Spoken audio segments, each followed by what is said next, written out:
Hello and welcome to the North Carolina Museum of History and the 28th Annual American Indian Heritage Celebration Education Day.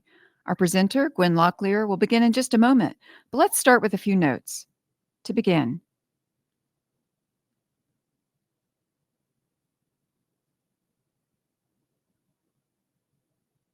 we have many additional resources about American Indians in North Carolina on our website, nc-aihc.com.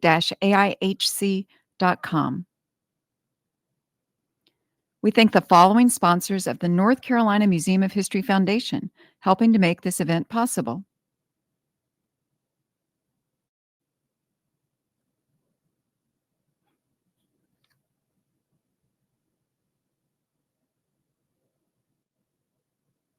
Now let's get started. Gwen Locklear, a member of the Lumbee Tribe, is an educator and gifted storyteller, sharing traditional folk tales that resonate today.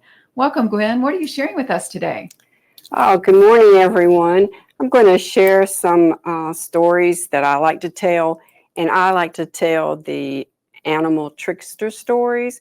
They're kind of fun stories that sometimes have a meaning, can educate kids on different things, how animals live in the animal world. And those are my favorite kind of stories to tell. There are all kinds of stories, and storytelling was important to our Indian communities long ago because that's how we kept up with our history. It was done orally through those storytellings. And most of the time it would be the grandmother or another elder would gather the kids around and tell them stories. And they would hear the stories over and over again so that they learned those stories, much like kids today learn, the story of Goldilocks and the Three Bears and Three Little Pigs and those kinds of things. So it's the same thing. You just hear them over and over again till you can tell them yourself. Now, there's storytelling and then there's telling stories. So there's a difference between the two. So when I was growing up, young kid, and there was just me and my middle brother, for my baby brother was born, and we'd get in trouble sometimes, and we'd want to blame the other one or, exaggerate what really happened. And either myself or my brother would say, "Oh, Mama, he's telling a story. He's not telling the truth." And so that's when you want not to say is he's telling a story, because that means he's added to it. He's made it up a little bit. So I don't do that. I am a storyteller. So there's a difference between the two. And I've been doing this for a long time here at the museum. I was here from the very first one we ever did. So it's one of my favorite things to do. And so after each story, there's going to be a little moral or meaning for most of them. And just see how kids and children could learn from just hearing these kinds of stories. Now, besides telling these stories orally, we used to draw them out, and a lot of times they were done on a animal skin, but for this purpose, you can't really read this. So I've done a story on a poster board. And as you can see, I'm not a very good artist, but I think everybody can pretty much tell what the pictures are. And when we would draw out our stories using pictographs or pictures, and I know probably a lot of you started reading books that were picture books, so this is basically the same thing. So we drew them out in a circle, and so you start reading the story from the outside or the middle. And if you guess the middle, you're correct. So this is a story of the buffalo hunt. And help, follow along or read with me. So we had how many Indian brothers? Two. They were going to go hunt for some buffalo. So they traveled for 4 days, and they caught two horses, and they got on those horses and they traveled through a river, through a forest, over another river stream, and they made a camp for one night. The next day, they traveled over some mountains, and then they saw some buffalo. They got on their horse, they took their bow and arrows, they killed a buffalo, and they traveled back to their camp where they hung the meat out to dry so that they had plenty of food for the upcoming winter. So that's just an example of how stories were drawn out or burned into hides and preserved to keep everything true and factual. So now I'm going to tell some of my animal stories. And one of my first favorite stories to tell, and I tell it every year, one of my favorites is how turtle flew south for the winter. How many of you have ever seen a turtle fly? Well, let me tell you about this turtle. It was the time of year that the leaves fall from the trees. What time of year is that? Fall. Probably a day just like today. Beautiful day. And so turtle's out walking through the woods. The leaves are falling from the trees. The sun's beating down on his back. And as he's walking through the woods, he hears all the birds up in the trees. Well, he gets kind of nosy and curious and he yells, "Hey, what's happening?" And the bird said, "We're getting ready to fly south for the winter." Turtle says, "Well, what do you want to do that for?" And the bird said, "Don't you know anything? Soon winter will come and there won't be any food for us to eat. But down south where summer lives, oh, there's lots of food." Well, just as soon as they mentioned the word food, Turtle was ready to go. "Oh, can I come? Can I come? I want to go down south where summer lives and keeps all that food. I want to go. I want to go." And the birds looked at him and said, "You're a turtle. You can't fly. You can't go with us down south where summer lives and keeps all that food." And Turtle says, "Well, I have to go. You just got to take me. I got to go down south where summer lives and keeps all that food. Please, please, I got to go. I got to go." Then the bird spoke up and said, "Hey, I have an idea." Said, "Can you grab hold of this stick and not let it go?" Turtle said, "Hey, when I grab hold of something, I don't turn it loose till I'm good and ready." So the bird said, "Well, if you grab onto the middle of this stick, we'll get two big birds to get on each end of it, and they ought to be able to lift you off the ground and take you with us." Turtle said, "Let's go. I'm ready to go down south where summer lives and keeps all that food." So he bit down on the middle of that stick, and two big birds got on each end of it, and they started flapping their wings harder and harder and harder until finally they lifted Turtle up off the ground. Turtle had never been off the ground before. He started looking around, and the higher up they got, the smaller everything on the ground looked. Then he starts thinking, "Wonder how long it's going to take to get down south where summer lives and keeps all that food. I sure hope these birds are going to talk to me." So he starts waving his legs. Birds kept right on flying. They totally ignored Turtle. Turtle thinks to himself, "How rude can they be? If they're going to take me down south where summer lives and keeps all that food, they could at least tell me how long it's going to take to get there. They could tell me about those mountains over there." Birds still totally ignored him. They didn't pay him any mind. Turtle's starting to get just a little bit angry, and he thinks, "They're going to take me down south where all this food's at. How long is it going to take? What about the mountains over there? What about that pond over there?"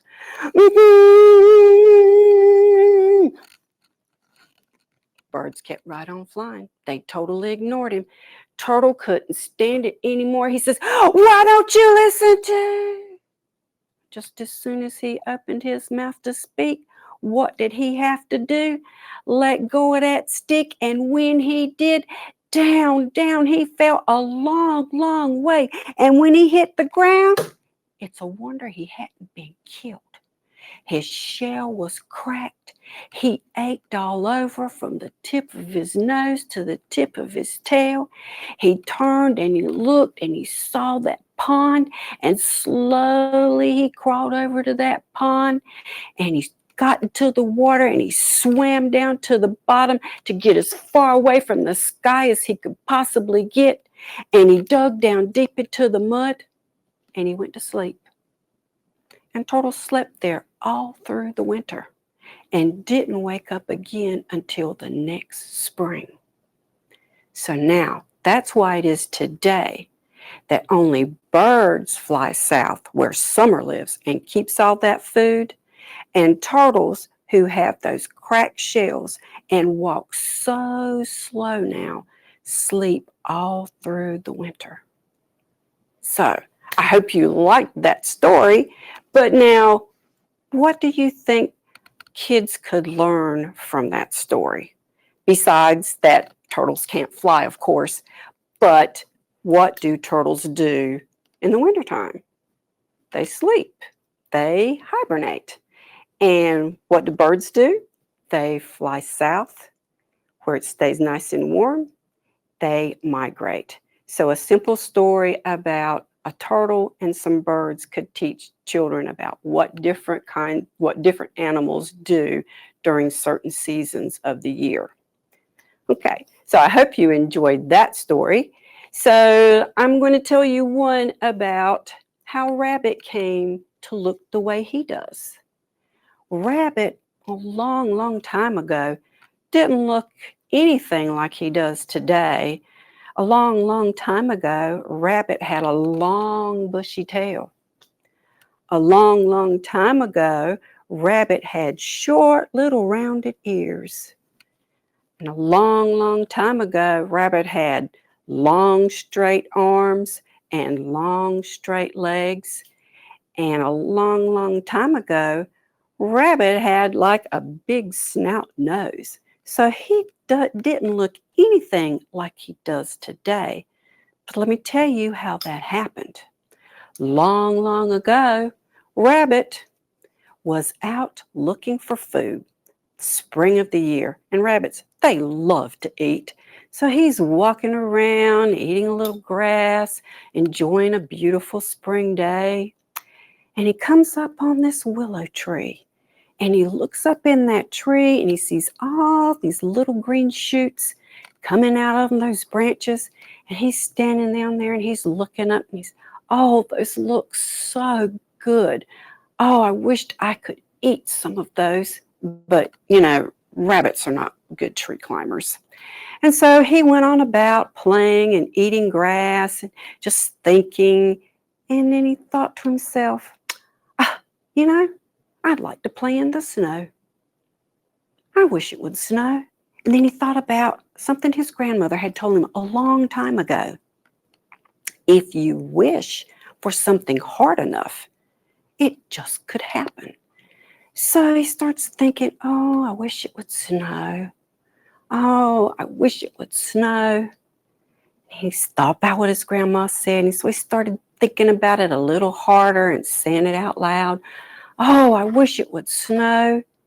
And about that time, he saw a few flakes. Oh, he gets so excited. He said, oh, it's working. Oh, I wish it would snow. He was praying hard and singing and was just dancing around. Oh, I wish it would snow. Oh, I wish it would snow. And the louder he sang, the harder the snow fell. Oh, I wish it would snow. Oh, I wish it would snow. And he started playing in all the snow, and the snow got deeper and deeper and deeper until, guess what? He looked around, and he's right there at the willow tree. And all those little green shoots, he is over there just eating, playing in the snow, getting his belly full. And when he did, he said, oh, I'm full, I'm tired, I'm ready to go home. But as he looked around, the snow was deep. His home was covered. He couldn't get there. What am I going to do? What am I going to do? And so he just looked around and I guess I'll just have to sleep in the tree. So he takes his long tail and wraps it around some branches and makes him a little bed. And he lays down in there with his nice full belly and his little tired self from singing and dancing and playing. And he goes off to sleep. What wakes him up the next morning is the bright sunshine. Oh, beautiful day. And when he finally opens up his eyes good and looks around, well, what do you think the sun had done? Melted all the snow. And where is Rabbit? He's up in that willow tree. How's he going to get down? Because we all know rabbits are not good tree climbers. So he starts thinking, how am I ever going to get out of this tree? Am I going to have to wish for it to snow again? How am I going to do that? I can't dance and sing wrapped up in these branches. And he's looking around and snap, his tail broke off. And when his tail broke off, he started falling through that tree. And as he was falling through that tree, his ears were getting caught in the branches, stretch and pull and stretch and pull and stretch and pull till they are as long as they are today. And as Rabbit was falling through that tree, as he was falling through that tree, he hit the ground so hard that his long, straight arms shot up into his body, like he has the little short arms that he does today. And when Rabbit fell out of that tree, as he fell out of that tree and hit the ground, it broke and bent his long, straight legs. That's how they look today. And as Rabbit fell out of that tree, when he fell out of that tree, he smashed his face against the ground. And when he did, it pushed in his long snout nose and split his lip. And that's how Rabbit became looking like he does today, with his long, straight ears, his split lip. You look at a rabbit real close, you'll see that split lip. And he's got little short arms, and he has those broken, bent legs, which means he has to hop everywhere he goes. And of course, he's got nothing but that little nub, fuzzy tail.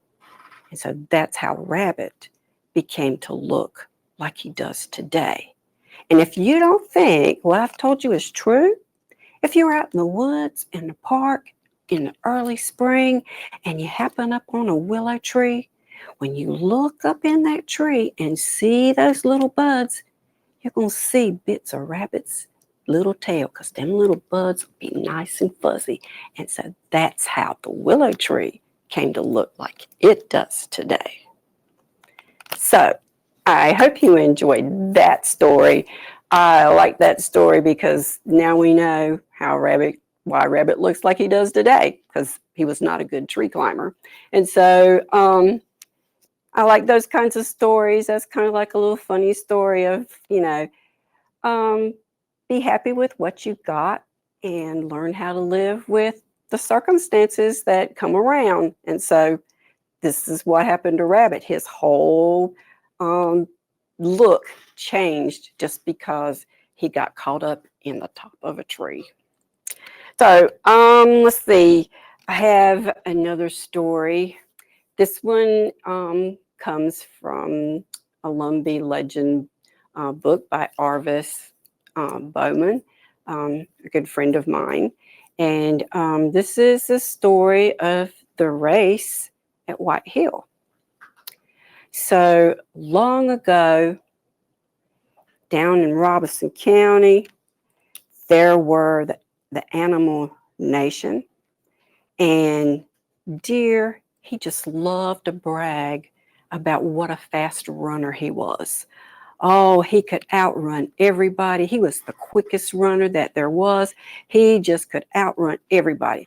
Well, Kaya the turtle, he got sick and tired of hearing how Deer brag about how fast he was. So one day he just spoke up. He says, you know what?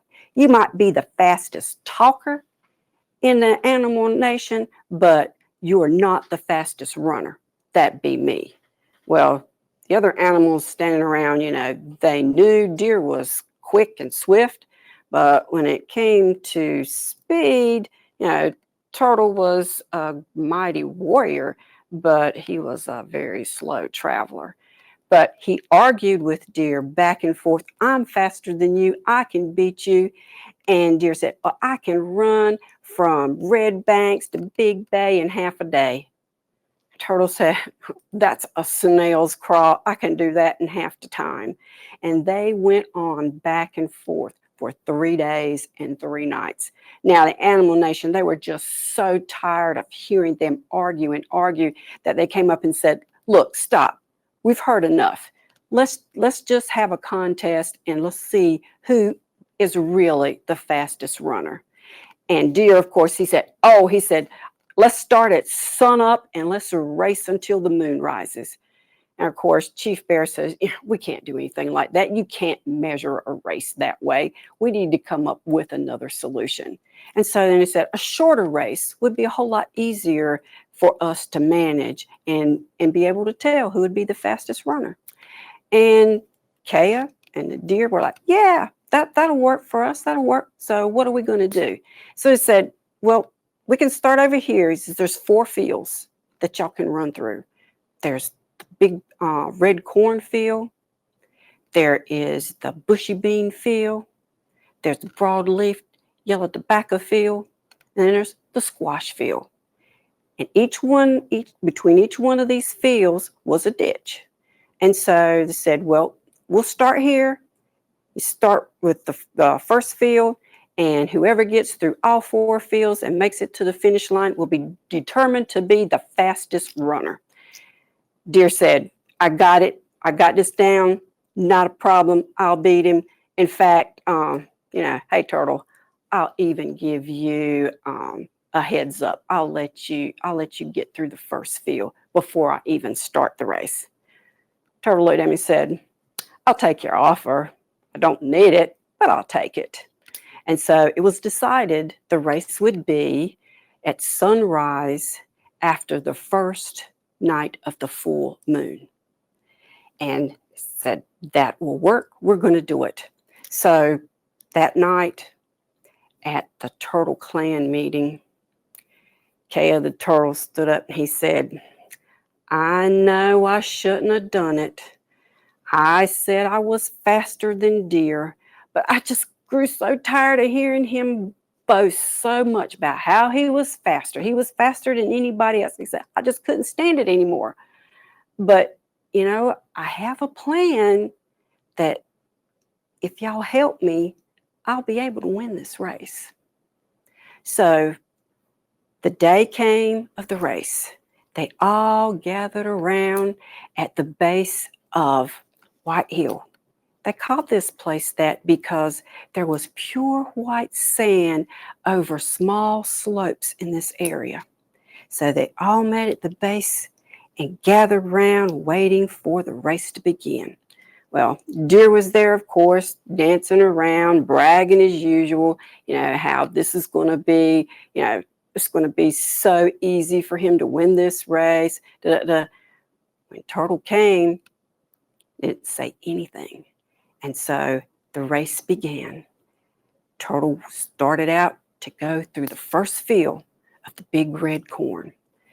So they waited and waited, and Deer walked around boasting, oh my gosh, how long is it going to take for him to get through that first field? My goodness, I could have run the whole thing by now. And so the sun was high up in the sky before Turtle came out of the field of the big red corn. And so when Turtle came out, Chief Bear stood on a stump at the top of White Hill and raised his big furry paw and dropped it down. Dang! Which meant go. Deer took off, running through that field of big red corn. And as he emerged from the field, he looked up, and what did he see? Turtle was fixing to crawl into the second ditch out of the bushy bean field. Deer was like, oh my gosh, how did he get that far ahead of me? This is crazy. Well, it won't take me no time to catch up with him. And so he runs through the ditch, comes out, runs through that field of bushy beans. And when he comes out of that field and looks, what does he see? Turtles crawling into the third field of the broadleaf tobacco. Oh my goodness, how did this happen? So he takes off again, even faster and stronger than he had been running the whole time.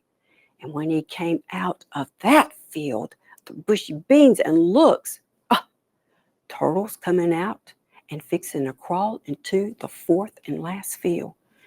Oh my goodness, this can't be happening. How could he have done this?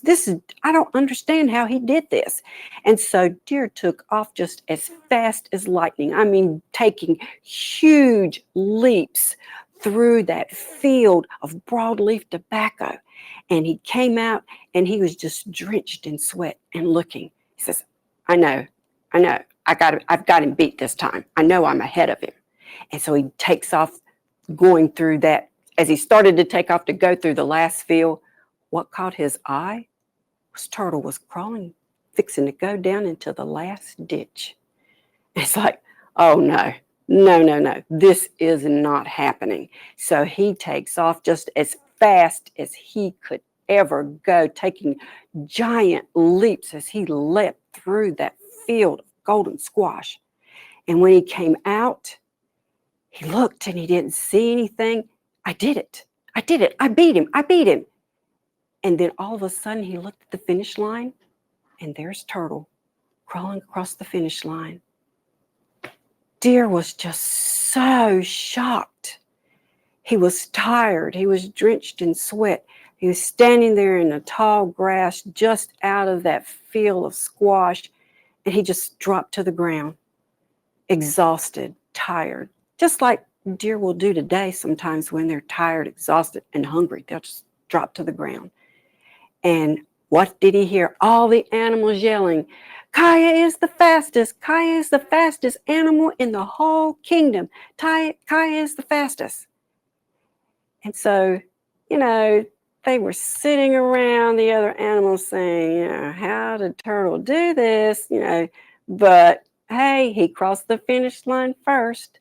So that night, the Turtle clan held their stomp dance. And as they all gathered around, they're right there by the Lumbee River, and they were laughing and talking about, how easy it was to fool Deer with how he won this race. So you see, all of Kaya the Turtle's relatives, they all looked alike. His turtle aunts, his turtle cousins, his turtle children, his turtle wife, they all looked the same. So he hatched a plan for one of his relatives to be at the ditch, either in the ditch or at the end of each field. And when they saw deer coming out of the fields, then that was their cue to either start going in the ditch or coming into the going into the field.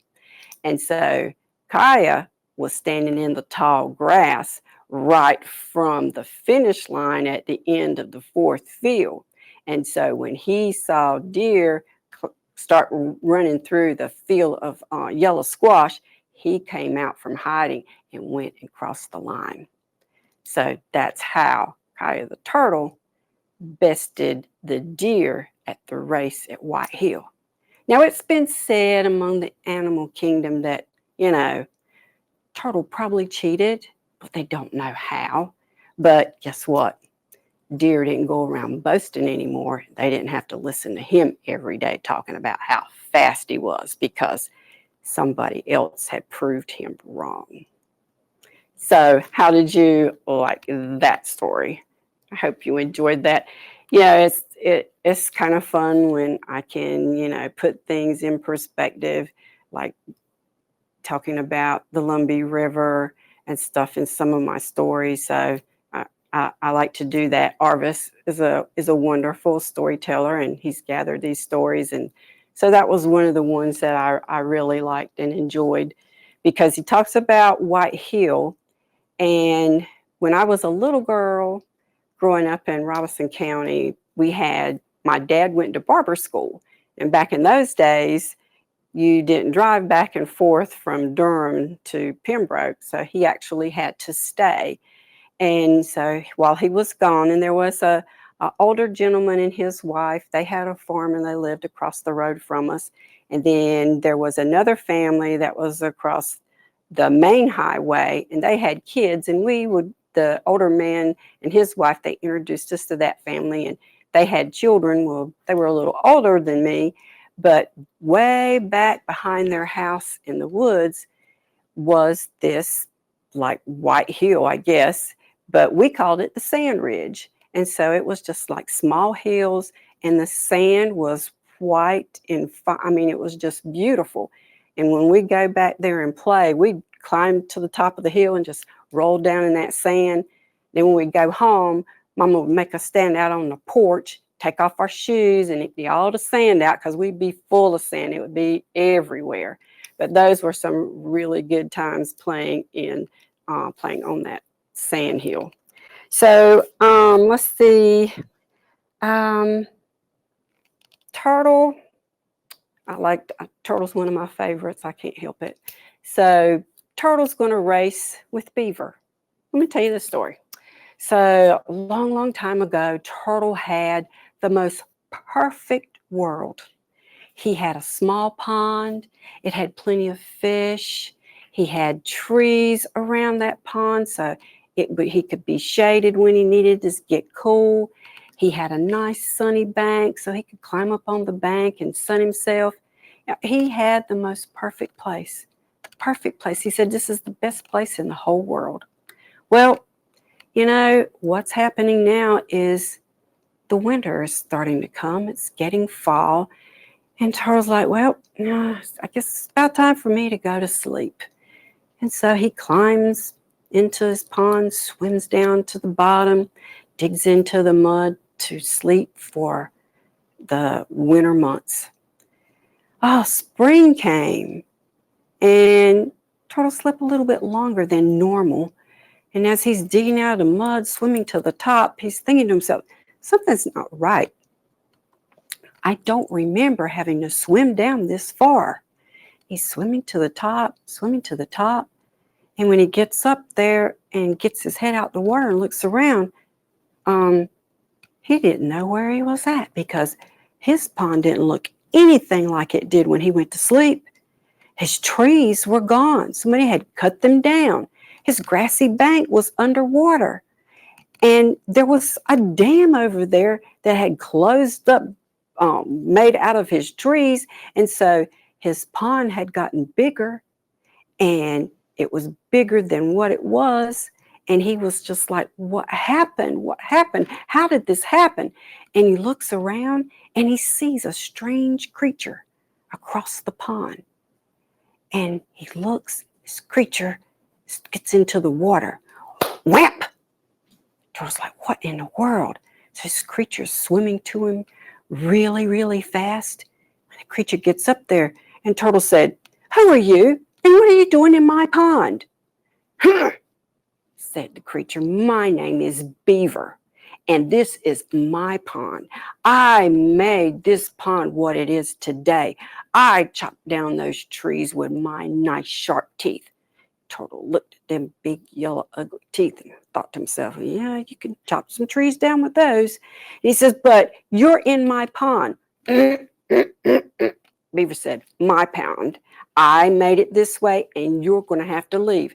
Turtle said, oh, no, you're leaving. This is my pond. And so Beaver says, well, then we probably need to settle this to decide who's going to stay here. And Turtle says, yes, we should. We should have a fight.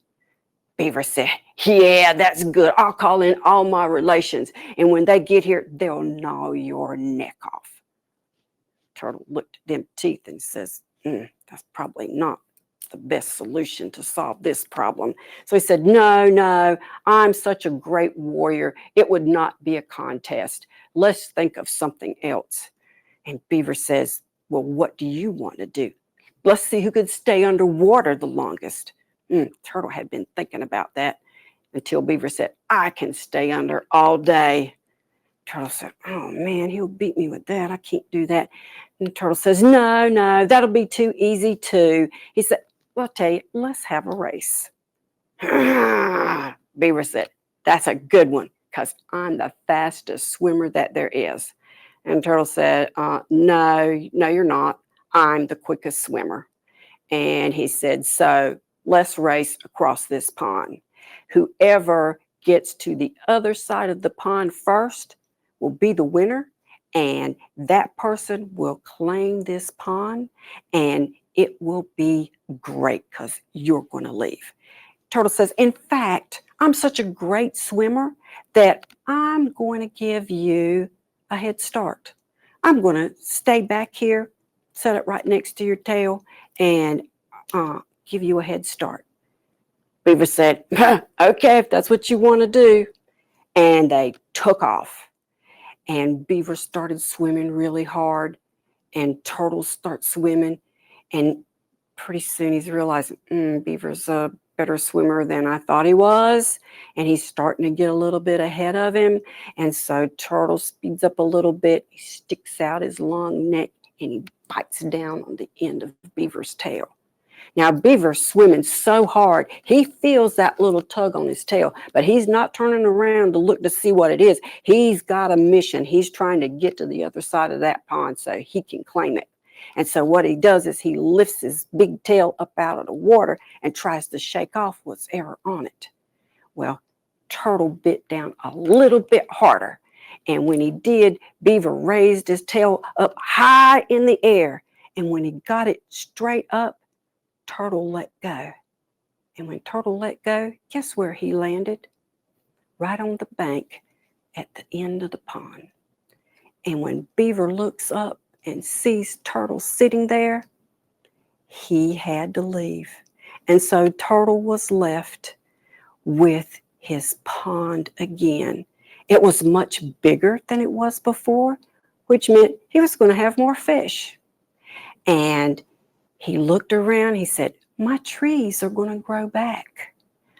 And there's a nice bank that's forming over there that's going to have some beautiful green grass so I can sun myself. So once again, Turtle had the most perfect place in the world, and it was his. And Beaver left, and he wasn't bothered with him again. So I hope you enjoyed that story. We can take some questions now, I guess, and yes. I'll try and answer. Yes, please, Gwen. Everybody is mesmerized, including myself. This is amazing. People want to know, I'm just going to read off a couple of questions and you answer as you will. Are these stories specifically Lumbee? How did you learn to do storytelling? And have you been doing that your whole life? Okay. Stories. My stories have come from different tribes. Just in my research as I started out, because I haven't been a storyteller like this all my life. When my kids started school up here, there wasn't a whole lot of American Indians. And so as teachers found out, they would ask me to come into the classroom and talk about things. And so I'm like, okay, I need some fun stuff because, details about tribes and stuff in North Carolina doesn't really grab elementary kids really well. And so I started looking into some stories, and I just found, as I would read through them, some of them would speak to me, and it was like, oh, I like this, because you have to like the story to be able to remember it, to tell it. I mean, it's none of them that I tell are the way that they were written, because I take them and make them into my own. And so, of course, the one at White Hill is a Lumbee tale that came from Mr. Bowman, but I just find stories I like and try and share them. And I've been doing storytelling probably for maybe 30 plus years. So like I said, I've been with the museum since the beginning. And when I started doing storytelling, I had like 2 little stories. Of course, one of them was about turtle and the other one was about possum. And the Science Museum, they would come over and they would bring a turtle and a possum to show the kids when they would come in, when I was doing the storytelling. So that got to be real popular. And so and that's how that goes. So are the stories you've told written down? Have you written them down? Or you said Mr. Bowman, of course, has written some down. Yeah, there are books out there. I think one of them I used was like I think it's called Animal Keepers. Most of them will tell you where they may have originated from or come from. So no, I haven't written any stories unless I just tell stories that happened to me growing up, and I scatter those in there sometimes. as time allows. So yeah. Do any of the stories you tell include animals that people have as pets today, like cats and dogs? No. Um, my animals are all about the ones that we as natives many years ago relied on for like survival and stuff. Because, we hunted and fished and stuff. I mean, there is turtle soup out there. I've never had any, but they say it's really good. It's a delicacy. And they don't go out and kill turtles. There are turtle farms that are specifically out there that raise turtles for meat. So don't think we go out and kill turtles to make turtle soup. Don't do that.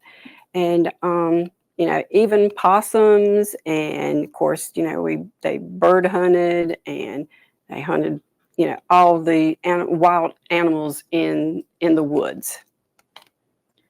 Can you share something about the necklace you're wearing? It is beautiful, everyone is saying.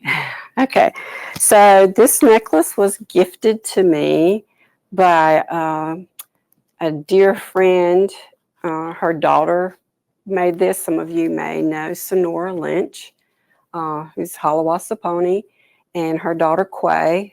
So I attended a workshop with Quay a couple summers ago, and she was working on this piece. And I'm like, that is so pretty, because it's hand beaded. And I said, I'm making a ribbon skirt. I said, that would match it perfectly. She said, really? I said, yeah. She says, here, it's yours. And she gave it to me because I complimented on it. And so, I wear it specifically with this ribbon skirt because it's a perfect match. So, yeah. Absolutely beautiful. So that demonstrates the community of American Indians here at our American Indian Heritage Celebration and outside of it. Yes. We just had Ms. Lynch here presenting earlier today. So, so I guess the last question, really quickly, do you think that anyone can learn to tell stories? Do you recommend that students try to do this too? Yeah. American Indian students should learn to tell stories, I think, but what they need to do, a lot of times is remember their family stories. I mean, I have stories that my dad would tell me, about things that happened back when he was young, but a lot of times those stories aren't very happy stories because of the way the Indians were treated, during segregation and stuff. So I don't have very many happy stories that my dad shared, but it's different today. And, I tell kids, listen to your grandparents, ask them, how things were when they were growing up. In fact, I spent a couple weekends with my daughter. We were doing some sewing for Christmas and stuff. And so we started talking. I was telling her some things that she didn't know, about our family, about my grandparents, and her grandfather. And so, it was just, Mom, this was great. This was a learning experience. So, I tell these kids, take advantage of listening to your parents tell stories of when they were growing up, because it's real important to know your family history. And sure, you can do like I did and research and find stories that you like, that touch you. For me, when I started doing this, the animal kingdom just reached out. That's what I wanted. And when, how turtle flew south, and just that telling a simple story was teaching kids what certain animals do during the seasons of the year. I mean, it's great. And that's what our ancestors did, because we didn't have a written language. Everything was told through stories or drew out in pictographs. So, I mean, storytelling is great. Learn how to do it.